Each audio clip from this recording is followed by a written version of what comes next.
Maka doa akan kita bawakan dalam bentuk nyanyian. Dalam nyanyian ini kita menyerahkan diri kita, hidup kita, hati kita untuk kita diisi oleh kebenaran firman Tuhan. Nyanyian rohani nomor 126 bait 2 dan baitnya ayat 4.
Habakuk pasal 3 ayat 1 sampai ayatnya yang ke-19 demikian bunyi firman Tuhan. Doa Nabi Habakuk. Doa Nabi Habakuk menurut ratapan. Tuhan telah mendengar kabar tentang Engkau dan pekerjaanmu ya Tuhan ku takuti. Hidupkanlah itu dalam lintasan tahun. Nyatakanlah itu dalam lintasan tahun. Dalam murka ingatkanlah akan kasih sayang. Allah datang dari negeri Teman dan yang maha kudus dari pegunungan Paran. Keagungannya menutupi segenap langit dan bumi pun penuh dengan pujian kepadanya. Ada kilauan seperti cahaya, sinar cahaya dari sisinya dan disitulah terselubung kekuatannya. Mendahulunya berjalan penyakit sampar dan demam mengikuti jejaknya. Ia berdiri, maka bumi dibuatnya bergoyang. Ia melihat berkeliling, maka bangsa-bangsa dibuatnya melompat dan kejut.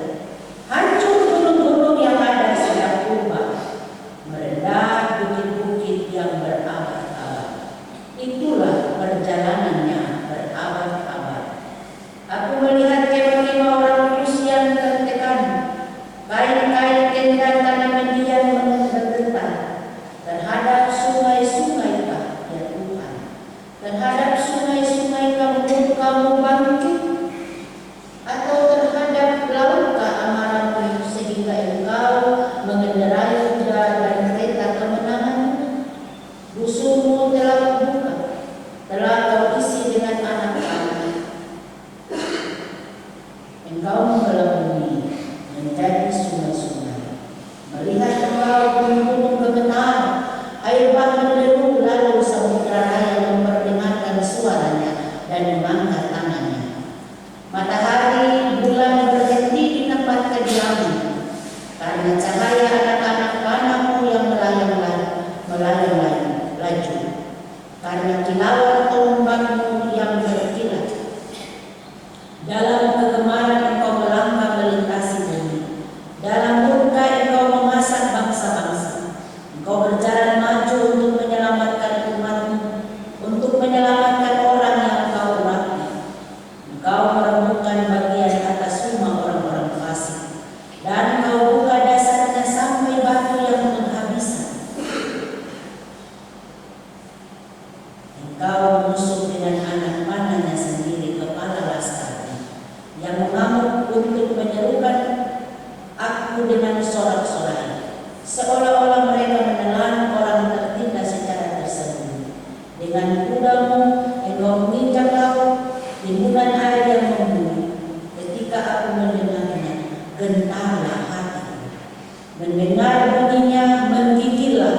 bibirku. Tulang-tulangku seakan-akan kemasukan senang, dan aku gemetar di tempat aku berdiri. Namun dengan tenang aku akan menantikan hari kesusahan yang akan mendatangi bangsa yang bergelombang menyerang kami. Sekalipun pohon ara tidak berbunga, pohon anggur tidak berbuah, hasil pohon zaitun mengecewakan, sekalipun ladang-ladang tidak menghasilkan bahan makanan, kambing domba terhalau dari kurungan, dan tidak ada rusak di dalam kandang. Namun aku akan bersorak-sorak di dalam Tuhan, beria-ria di dalam Allah yang menyelamatkan aku. Allah Tuhanku itu kekuatanku, Ia membuat kakiku seperti kaki rusa, Ia membiarkan aku berjejak di bukit-bukit. Demikianlah bagian firman Tuhan yang dikatakan berbahagia dalam kita sekalian yang telah membaca dan merenungkan bagian firman Tuhan ini hari lepas hari. Bapak Ibu, saudara-saudari, anak-anak jemaat yang dikasihi dan diberkati Tuhan. Ada damai hari ini Bapak Ibu? Amin. Dari bacaan firman Tuhan kita di saat ini, Habakuk pasal 3 ayat 1 sampai dengan ayatnya yang ke-19 diberikan tema bagi kita renungkan bersama, berbunyi Tuhan mengubah kesulitan hidup manusia. Saya ulang tema kita untuk kita dengar bersama-sama. Tema kita berbunyi Tuhan mengubah kesulitan hidup manusia. Benar apa kata saya yang tadi dilakukan oleh paduan suara majelis dan jemaat yang berubah, bahwa di dalam dunia ini banyak rintangan menggoda hidupku untuk kita menjauh dari diri. Benar Tuhan, kami hanya meminta tuntunan Tuhan untuk terus berjalan dalam langkah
Kalau kita melihat pembacaan kita dari ayat 1 dan seterusnya, coba kita lihat dalam Alkitab.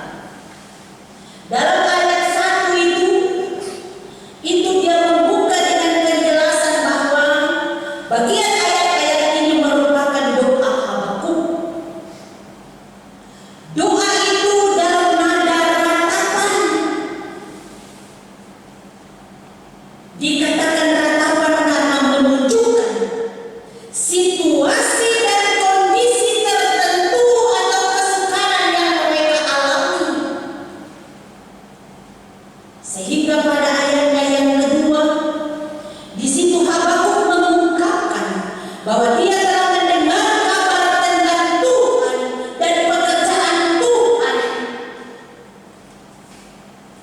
Kabar dan pekerjaan apa yang Habakuk dengar, Bapak Ibu Saudara? Yaitu Habakuk tahu tentang pekerjaan Allah pada zaman dahulu, yakni tindakan hukuman Allah bagi bangsanya. Dan hal ini terjadi lagi dalam kehidupan bangsa ini karena mereka berdosa. Hukuman itu terjadi lagi karena umat ini berdosa di hadapan Allah. Dan ini yang membuat Habakuk takut.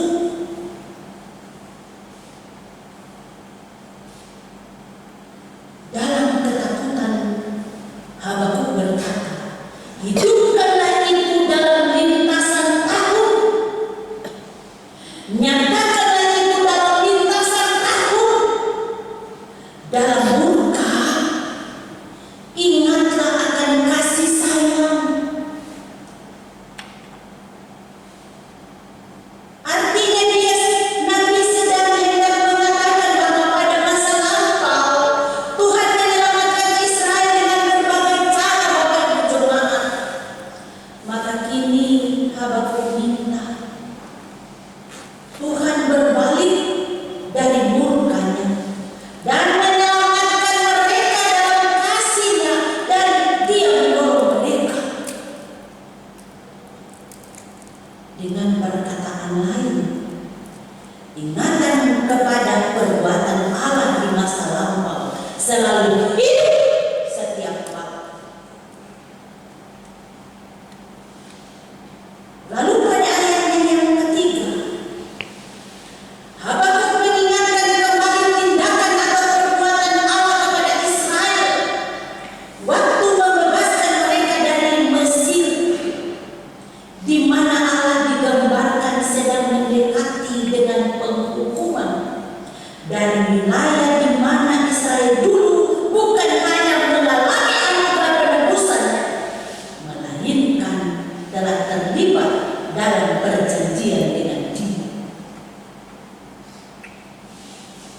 Teman adalah ibu kota Edom yang berbenteng batu, sedangkan Paran adalah daerah berbukit-bukit antara Edom dan Sinai.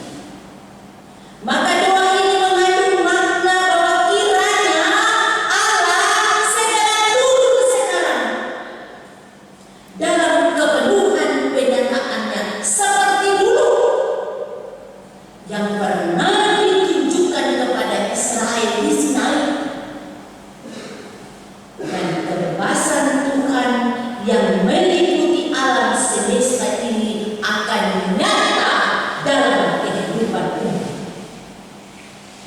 Selanjutnya pada ayatnya yang keempat dan ayatnya yang kelima, bagian ini merupakan penampakan kehadiran Allah digambarkan dengan kilauan cahaya yang keluar dari sisi Allah.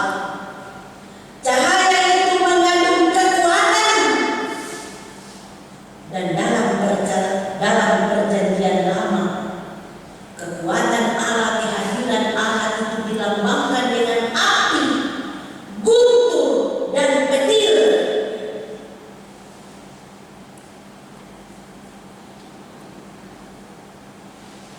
Nabi kemudian mengungkapkan fenomena alam seperti penyakit penyakit sampar dan demam sebagai sarana untuk menghukum manusia, seperti peristiwa di Mesir. Kekuatan Tuhan juga nyata dalam tanda-tanda alam, seperti terjadinya bencana alam dalam ayatnya yang ke-6. Dilihat sebagai cara Tuhan menyatakan kuasanya, Bapak Ibu sekalian, sekaligus menunjukkan bahwa Allah berkuasa atas alam semesta ini. Bahkan kemah atau tempat kediaman suku Kusian atau Midian juga mengalami goncangan karena kekuatan Allah yang dahsyat. Pada ayatnya yang ke-7, kekuasaan dan kekuatan Allah juga nyata dalam kekuatan sungai maupun dahsyatnya laut samudera. Pada ayatnya yang ke-8, kekuatan Tuhan juga diibaratkan dengan seorang pahlawan yang mengisi busur dan membawa anak-anak, seperti tajamnya busur yang bisa menembus benda keras apapun.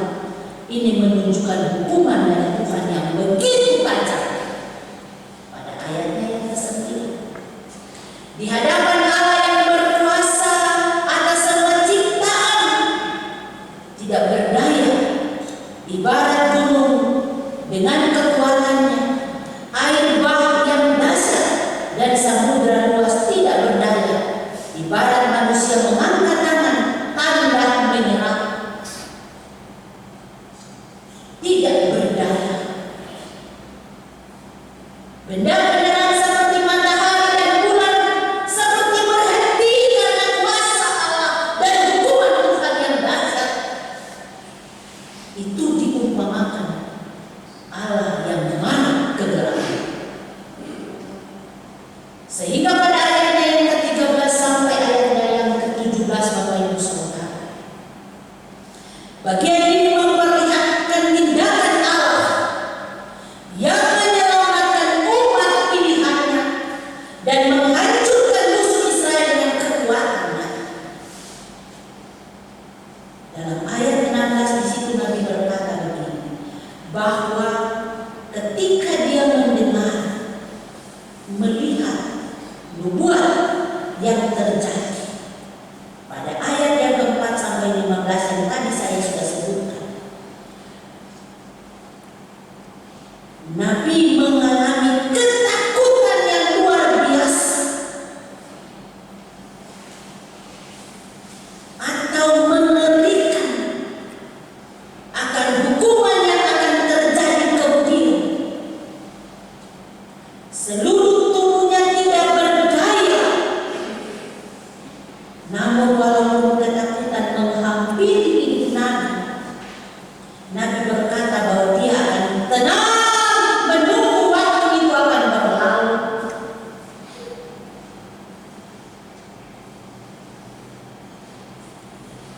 Dan ayat 7 sampai ayatnya yang ke-19 bagian terakhir ini menggambarkan akhir dari penderitaan. Mereka mengalami kemenangan iman. Sebabnya Nabi berkata, walaupun pohon ara, pohon anggur, zaitun, hasil ternak, ladang, dan hasil pertanian yang merupakan harapan bangsa itu tidak berbuah, tidak menghasilkan, atau mengalami kegagalan karena bangsa asing yang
tantangan kesulitan dialami oleh orang percaya.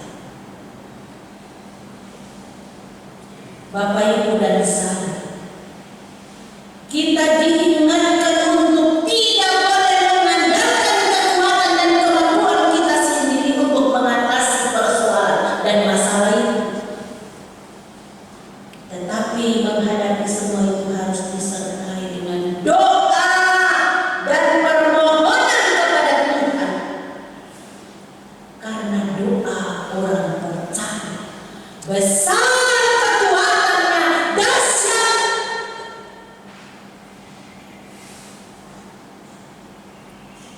Hubungan kita dengan Allah hanya sebatas doa. Maka Tuhan akan mendengar bagaimana ketulusan hati kita, bagaimana iman kita bawa di hadapan Tuhan dengan semua realita yang kita hadapi ini. Masalah persoalan yang kita hadapi, sakit penyakit, masalah finansial, masalah keluarga, masalah persekutuan, masalah jemaat yang menjauh dari Tuhan. Hanya lewat doa orang-orang percaya dengan sungguh dan yakin, maka kasih Allah itu akan terbukti dan nyata dalam kehidupan umat. Ada amin, Bapak Ibu? Kita harus bersyukur di saat ini. Salah satu bukti penyataan Tuhan dalam doa yang dinaikkan oleh hamba Tuhan, yang dinaikkan oleh jemaat Efata Manado, menopang kehidupan keluarga Lentini. Anak dikasihkan Tuhan sudah mulai membaik dari masa kritisnya. Tanda syukur kami naikkan bahwa apa yang kami minta, yang kami mohonkan bersentuhan dengan kasih Allah, maka berkat itu turun, maka berkat itu mengalir, tidak ada yang mustahil bagi Allah. Dengan sungguh, dengan air mata, dengan rasa tangis, katakan Tuhan, sampai hari ini kalau kami diizinkan mengalami masalah persoalan, kami tidak pernah lupa kebaikan Tuhan di waktu-waktu yang lalu.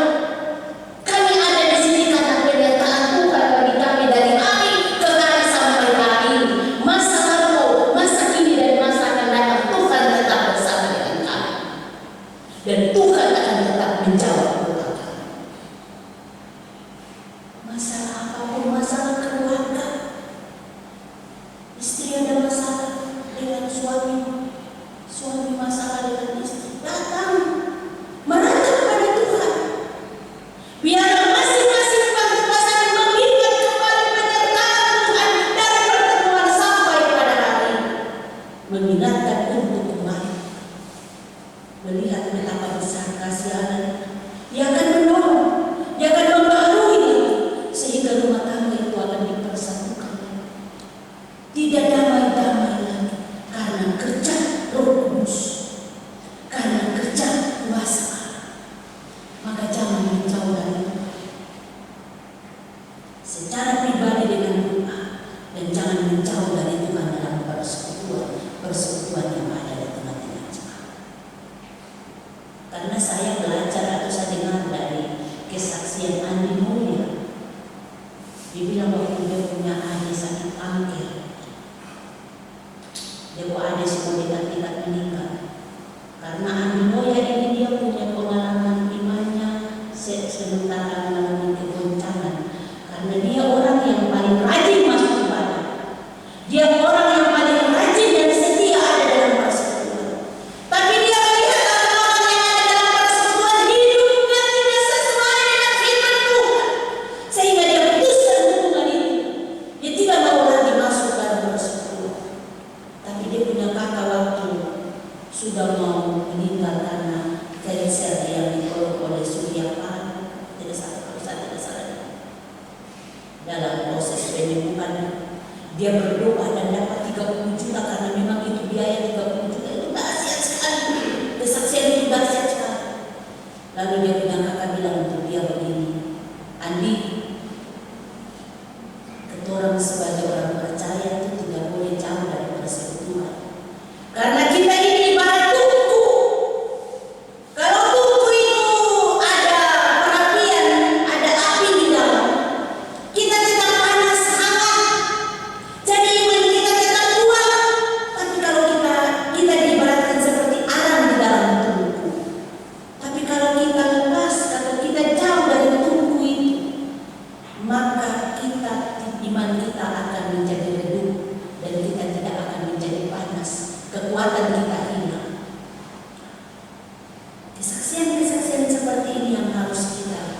dengar untuk memberikan kekuatan iman kita.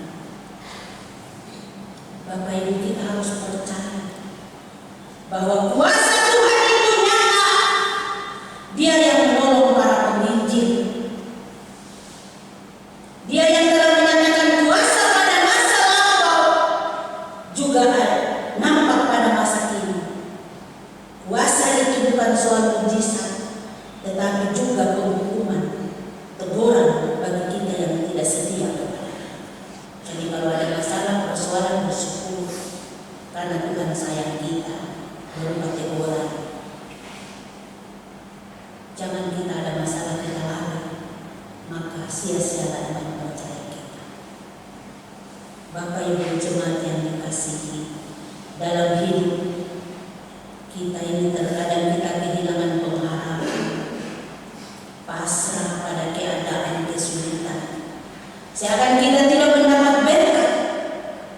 Apapun profesi kita, terkadang kita gagal. Sesungguhnya kita salah kalau kita berpikir demikian rupa. Sebab kenapa kita gagal? Karena kita fokus kepada masalah dan tidak berharap pada Tuhan. Masalah terlalu kecil, Allah terlalu besar dalam hidup kita. Taruh Allah di depan, maka semua masalah akan dapat terselesaikan. Tuhan menolong kita dan memberkati kita. Roh Kudus memampukan kita supaya dapat mempraktikkan firman